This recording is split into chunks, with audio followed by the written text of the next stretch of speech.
Teka sir, mukhang gubat na tong dinadaanan natin.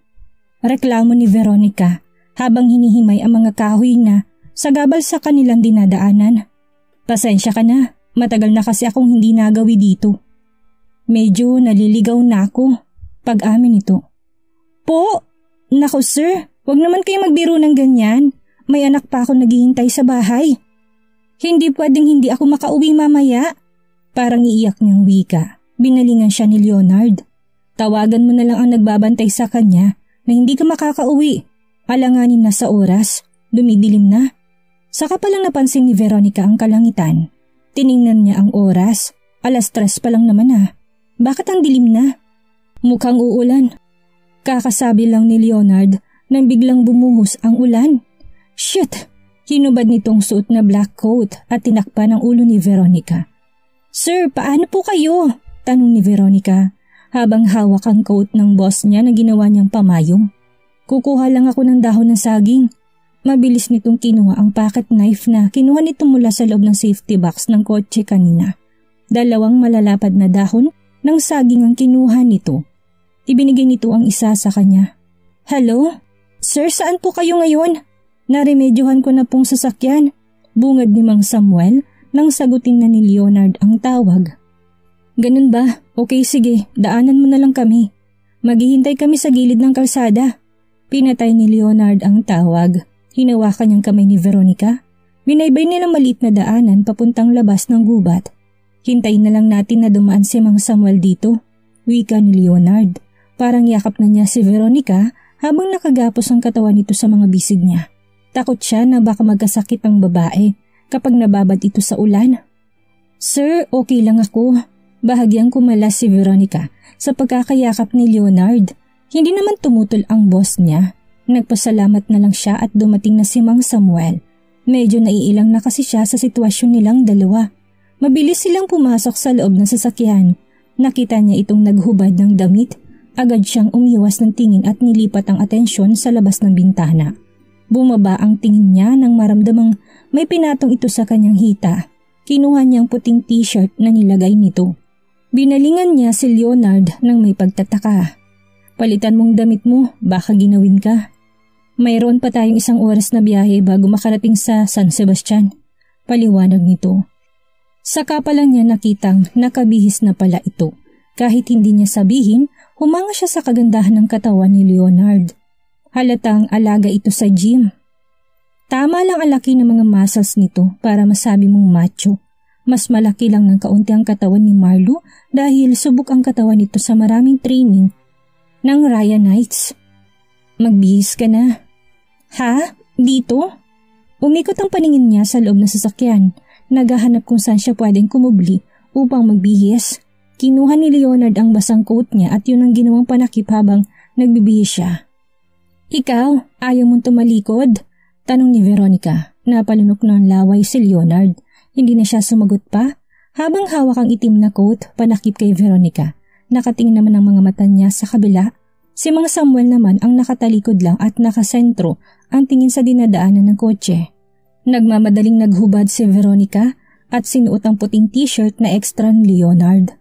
I'm done. Nangangawit ang kamay ni Leonard na binaba ito. Matapos ang 1 oras na biyahe, nakarating na rin sila ng San Sebastian. Ngunit lalong bumuhos ang malakas na ulan. Masama pa dahil may kasama itong malakas na hangin dahilan upang ang mga bubong ng mga taga rito'y nagliparan. Umaakyat na rin ang tubig dahil malapit ito sa ilog. Ay! Napahawak siya sa damit ni Leonard nang biglang natumba ang puno ng mangga nang bumaba sila sa sasakyan. Binuhat siya nito at mabilis na tinakbo papasok sa loob ng gym. Ang kaninang tuyong damit niya ay nabasa na naman ngayon dahil sa pagsuong nila ni Leonard sa lakas ng ulan. Magandang hapon po Sir Leonard. Nagulat siya ng maraming mga kabataan at matatanda ang lumapit at isa-isang yumakap kay Leonard. Pati siya nadamay pa sa pagyakap ng mga ito dahil magkatabi lamang sila ng lalaki. Ang dating ngayon, nagdikit lalo ang mga katawan nila ni Leonard nang marami nang nakapalibot sa kanila at yumakap. Ramdam niya ang pagmamahal ng mga taga San Sebastian sa boss niya. Okay lang ba kayo dito? Pangangamusta ni Leonard matapos silang yakapin. Oo sir, Malaking tulong talaga itong gym at evacuation center na binatayo nyo. Kahit paano, meron kaming malilipatan, sagot ng isang matanda. Meron akong mga medical supplies at groceries na dala para sa inyo. Kahit bumabagyo, tuloy pa rin sa pagbibigay ng tulong si Leonard sa mga residente ng San Sebastian. Habang nakatayo at nakasandal sa poste ng ring si Leonard, lihim niyang pinagmamasdan si Veronica na abala sa pagbibigay ng mga groceries sa mga tao habang nakapilang mga ito. Masaya siya dahil ngayon lang niya nakasama ito ng matagal. Kung sana aking ka na lang, Veronica, usal niya sa sarili. Ngunit alam niyang hindi madaling makuha si Veronica lalo pat hindi siya ang laman ng puso nito. Kaya niyang banggain si Marlo kahit pamalakas ang puwersa nito. Ngunit hindi niya kayang turuan ang puso ni Veronica upang mahalin siya. Nagpanik silang lahat nang bigla silang nakarinig ng rumaragasang tubig at mula sa bundok. Landslide! Landslide! Sigaw ng mga tao sa loob ng gym. Shit! Mabilis na hinatak ni Leonard si Veronica at niyakap ito. Halika, hindi tayo ligtas dito. Halika kayo, bilis! Tawag ng kapitan ng San Sebastian. Mabilis namang sumunod ang lahat sa kanya upang lumipat sa multi-purpose building. Bagong patayo lang ito at matibay ang pagkakakonstruct. Meron itong 3 palapag at kompleto lahat sa facilities. Masasabing mahal na mahal ni Leonard ang mga taga San Sebastian dahil sinigurado niya na mayroong paglilipatan ng mga ito sakaling dumating ang mga ganitong sakuna. Parang dinudurog ang puso ni Veronica nang makita niya ang 3 taong gulang na bata habang hawak kamay ng ina nito. May 2 kinakarga na kambal ang nanay nito kaya hindi nito magawang kargahin siya. Naalala niya si Marvy. Aboy, halika! Kargahin kita. Agad niyang kinarga ito. Yumakap naman sa kanya ang bata. Naku, maraming salamat ma'am. Hindi kasi nakauwi ang mister ko. Walang anuman ho. Bilisan na natin bago pagumuho ang lupa. Sagot niya nang makitang unti-unti nang natabunan ng lupa na galing sa bundok ang mga bahay na malapit dito. Shit, Veronica! Kinabahan si Leonard nang hindi niya mahanap si Veronica. Akala niya nakasunod din ito sa kanya. Ngunit nagtaka siya nang hindi ito pumasok sa pintuan ng multi-purpose building. Muli siyang bumalik ngunit wala ito. Sir Leonard, tulungan mo kami! Veronica! Shit! Malaki ang mga hakbang niya nang makita itong nadaganan ng malaking puno ang paa at hindi ito makaalis. Nasa tabi nitong 3 taong gulang na bata habang iyak ng iyak. Nakita niyang isang mid-30s na babae na gusto ring tulungan si Veronica. Ngunit nahirapan ito dahil sa karga ang mga anak. Pumasok na kayo, dali! Utos niya sa mga ito na agad namang tumalima. Buong lakas niyang kinuha ang malaking puno na nakadagan sa paa nito. Gumapang naman si Veronica, hila-hilang paa niyang naipit. Shit! Napamura siya nang makitang sitwasyon ng mahal niya. Binuhat niya ito tinakbo papasok ng building. Mayroong klinik sa loob kaya dito niya ito diniretso. May mga ilang pasyente na rin na nasugatan ang nakahilera sa loob at pawang na puno ng lahat ng higaan. Ang ibang nasa folding bed nakahiga, samantalang iba nakahiga na sa sahig na may sapi na banig. Umupo na lang siya sa plastik na upuan at kinandong si Veronica. Hinawi niyang buhok nito sa pisngi. Napangwi pa rin ang mukha nito dahil sa sakit. Sir, ako na lang pong uupo. Hindi mo kailangan nakandungin ako. Nakakahiya. Wika ni Veronica. No, masama ang pakiramdam mo. Nagmamatigas ka pa. Hindi ka naman mamamatay sa kandong ko, hindi ba? Nakagat ni Veronica ang dila niya nang marinig ang sagot nito. Hindi na siya nagreklamo pa. Masakit ba to? Aray sir, ang sakit. Huwag mong hawakan. Napasigaw siya sa sakit dahil sa biglang paghahawak nito. Sir, handle it with care. Napalingon silang pareho kay Mang Samuel dahil sa sinabi nito. Hindi nila alam kung saan ito nanggaling at bakit bigla itong sumulpot sa kanilang likuran. Hanapan mo na folding bed ang ma'am. Utos ni Leonard. Tumalima naman si Mang Samuel. Samantalang hindi mapakali si Marlo sa kakaisip kay Veronica. Ano, wala pa rin bang paraan? Nainip ng tanong sa mga tauhan niya. Boss, hindi talaga tayo pwedeng tumawid. Nasira na ang tulay na nag-uugnay sa gitna ng San Vicente at San Sebastian. Tangina! Galit na sinuntok niya ang manibela. Nagtagis ang kanyang bagang. Hindi pwedeng pabayaan niya si Veronica. Napaiyak siya. Ilang sandali pa kinuha niya ang phone at mayroong tinawagan. Ipadala mo ang chopper dito sa San Vicente. Ngayon na! 5 minuto ang nakalipas, muling nagring ang cellphone niya. Kuya, bungad niya na sagutin ang tawag. Pinakancel kong pagpapadala ng chopper. What the heck? I need it, kuya? Parang gusto niya itong singalan. In the middle of the storm? You want to risk the life of our pilot? Nakuyom niyang kamao. Hindi siya nakasagot sa nagbabantang boses ng kuya. And what are you doing in San Vicente? Nasa San Sebastian si Veronica. Kasama si Leonard. Gusto ko siyang puntahan. Damn it. Narinig niyang wika nito. I will call her. No, let me. Hello, kuya. Kuya! Hinampas niyang manibela na mapagtanto na pinatay ng kuya niya ang koneksyon. Shit! Muli niyang sinuntok ito. Ayaw niya makialam ang kuya niya sa kanila ni Veronica. Wrong move! Tangina! Usan niya. Sumandal siya sa headrest ng kanyang sasakyan at napahilamos ng muka. 2 minuto nakalipas, muling tumawag ang kuya niya. Mabilis niya itong sinagot. Bukas ng maaga ko ipapadalang chopper dyan. Huwag kang mag-alala. Hindi ko tinawagan si Veronica. Kay Shiloh na ako nagtanong.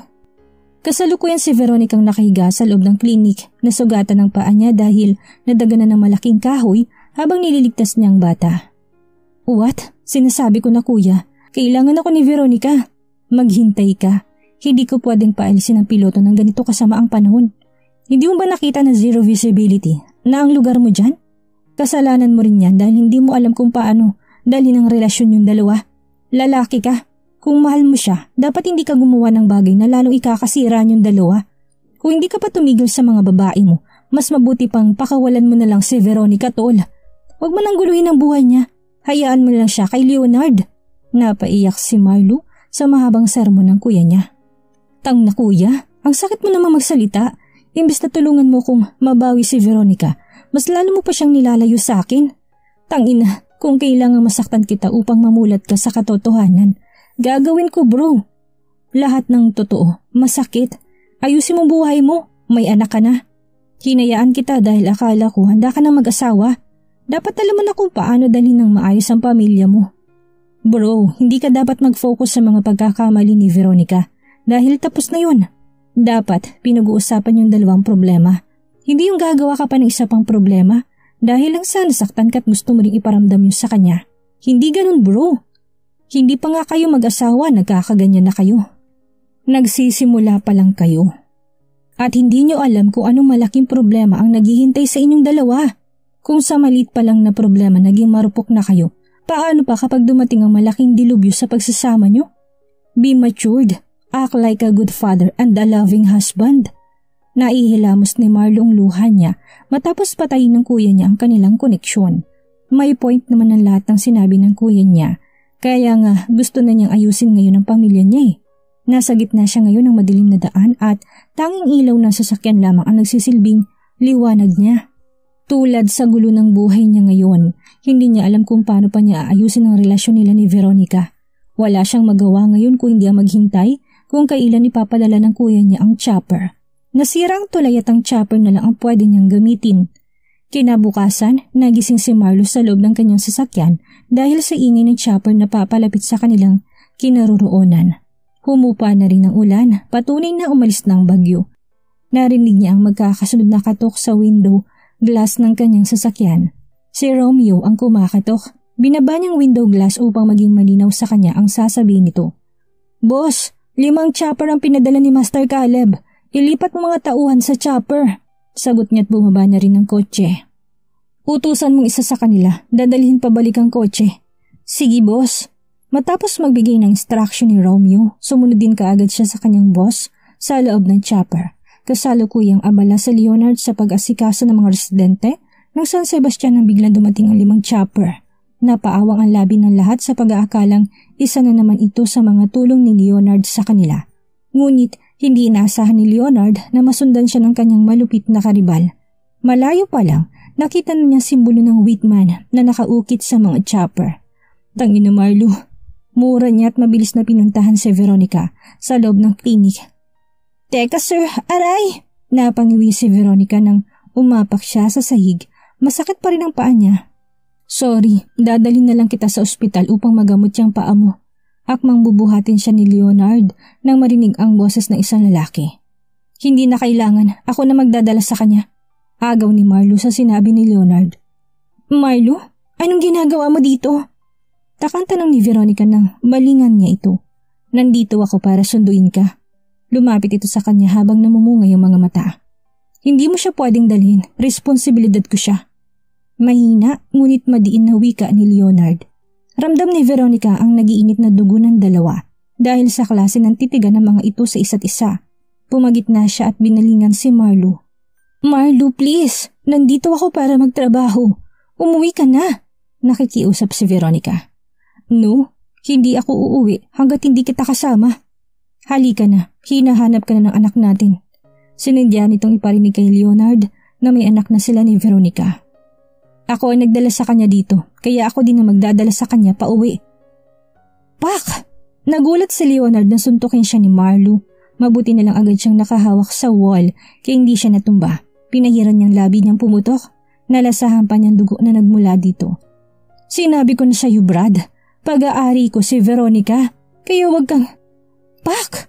Hindi na rin natapos ni Marlo kanyang gustong sanang sabihin na umigkas ang kamao ni Leonard at tinamaan rin siya sa labi ng mga suntok nito. Si Leonard! Marlo! Ano ba? Tama na! Sigaw ni Veronica. Kahit masakit ang kanyang dalawang paa, pinilit pa rin niyang tumayo. Kung alam lang niya na mangyayari ito, sana sa folding bed na lang siya at hindi na lumipat pa. Hinawakan niyang damit ni Leonard dahilan upang manatili sa ere ang kamao nito at hindi na magawang gumanti kay Marlo.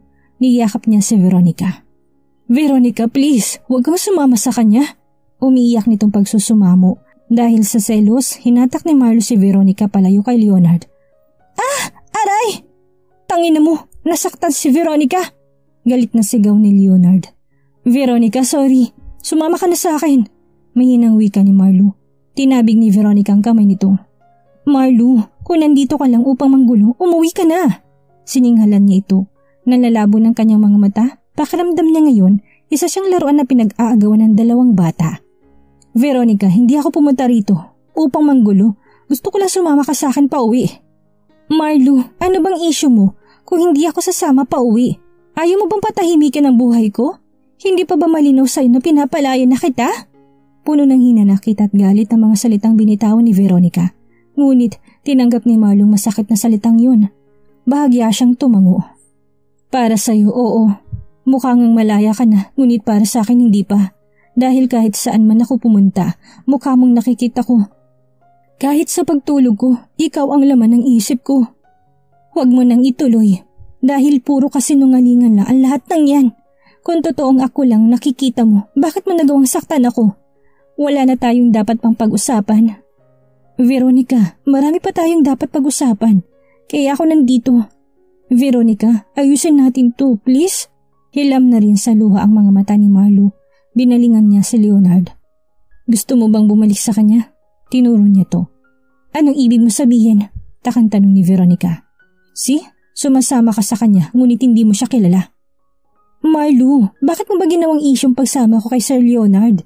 Boss ko siya at normal lang sa trabaho ko nakasama siya. Paliwanag ni Veronica. Halatang inis sa boses niya. Para sa'yo boss mo siya, ngunit para sa kanya, sa tingin mo ba empleyadong tingin niya sa'yo? That's enough, halika na. Akmang bubuhatin siya ni Leonard nang hindi niya ito hinayaang gawin yun. Sige nga Marlo, sabihin mo kung anong tingin niya sa akin. Total, diyan ka naman magaling. Hinarap niya to. Naalala mo ba na binili kita dahil gusto mong takasan na lalaking bumili sa'yo? Ang lalaking akala mo ngayon, superhero mo na. Ngunit may lihim lang na tinatago sa'yo. Binalingan niya si Leonard. Nagtatakang kanyang mga mata kung totoo ba ang kanyang mga narinig. Oo Veronica, ako ang lalaking yun. Kung pinakasalan mo ako noon, sana tayo pa rin na magkasama ngayon. Subalit hindi mo ko hinayaan na mahalin ka. Ano naman kung ako ang lalaking yun? Mahalaga pa ba para malaman mo yun? Hindi ba't lalo ko lang nasasaktan ang puso ko kapag sinabi ko sa iyo na ako ang lalaking minsan ang binasura mo? Sir Leonard, bakit hindi mo naman lang sinabi sa akin? Sana umiwas ka na lang? Sana hindi mo na tinuloy ang pagtatrabaho sa kumpanya ko? Ganon bang gusto mong sabihin, Veronica?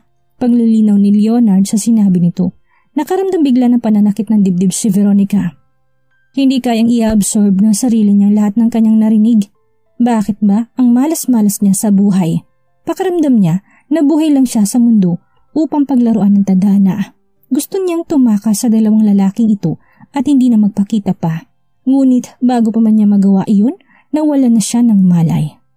Veronica! Veronica! Sabay na sigaw ng dalawang lalaking nagmamahal sa kanya. Akmang bubuhati na rin siya ni Leonard nang mabilis siyang tinutukan ng baril ng mga tauhan ni Marlo. Wala siyang panama dahil konting tauhan lang ang dala niya. Samantalang si Marlo, 5 chopper na may lula ng mga assassin ang dala nito para lang sunduin si Veronica. Binuhat ni Marlo si Veronica at binalingan si Leonard na kasalukuyang nakatuod sa kanyang kinatatayuan.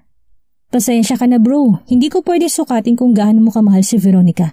Ngunit tulad mo, mahal na mahal ko rin siya. Lalaban ako ng patayan para lang muling mabuo ang aming pamilya. Sana maintindihan mo na may anak kami. Find someone else who will love you.